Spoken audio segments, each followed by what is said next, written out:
Puthukkad town സഹകരണ സംഘത്തിൽ നിന്നും ലക്ഷങ്ങൾ തട്ടിയ സിപിഎം കൊടകര ലോക്കൽ സെക്രട്ടറിക്കെതിരെ നടപടി സ്വീകരിക്കണമെന്നാവശ്യപ്പെട്ട് ബിജെപി കൊടകര പഞ്ചായത്ത് കമ്മിറ്റിയുടെ നേതൃത്വത്തിൽ പ്രതിഷേധ പ്രകടനം നടത്തി.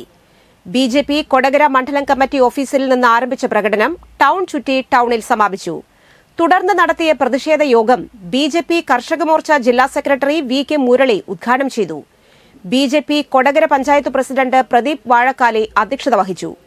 ചാലക്കുടി മണ്ഡലം പ്രസിഡന്റ് ടി.വി. പ്രജിത്ത്, നേതാക്കളായ രഞ്ജിത്ത് കാടുവെട്ടി, കെ.വി. ബാബു, സജനി സന്തോഷ്, എം.കെ. പ്രേമൻ തുടങ്ങിയവർ സംസാരിച്ചു.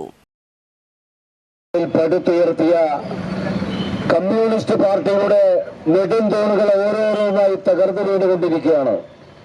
ദിനംപ്രതി നമ്മൾ പത്രങ്ങളിൽ കാണുന്നു, ഓരോരോ സഹകരണ സംഘങ്ങളിൽ നിന്നും 100, 200, 300 കോടി രൂപ അവിടെ നിന്ന് തട്ടിപ്പ് നടത്തിയിരിക്കുന്നു എന്ന് പറയുന്ന സമയത്ത് വർഷങ്ങളായി സിപിഎമ്മിന്റെ നേതൃത്വത്തിൽ ആ സൊസൈറ്റി ഭരിച്ചുകൊണ്ടിരിക്കുമ്പോൾ അവിടെ ഇത്രയും വലിയ കൊള്ള നടന്നിട്ടും ഇവരറിഞ്ഞില്ല എന്ന് പറഞ്ഞാൽ അത് നമ്മുടെ ബുദ്ധിയെ പരീക്ഷിക്കുന്നതാണ്. സംബന്ധിച്ചിടത്തോളം കൊടകര നാളെ നടക്കുന്ന സഹകരണ ബാങ്ക് തെരഞ്ഞെടുപ്പിന് സിപിഎമ്മിന്റെ നേതൃത്വത്തിലുള്ള ഭരണസമിതിക്ക് വേണ്ടി അല്ലെങ്കിൽ സ്ഥാനാർത്ഥികൾക്ക് വേണ്ടി നേതൃത്വം നൽകുന്ന ലോക്കൽ സെക്രട്ടറിയാണ് സുഹൃത്തുക്കളെ ആ പുതുക്കാട് ടൗൺ സഹകരണ ബാങ്കിലെ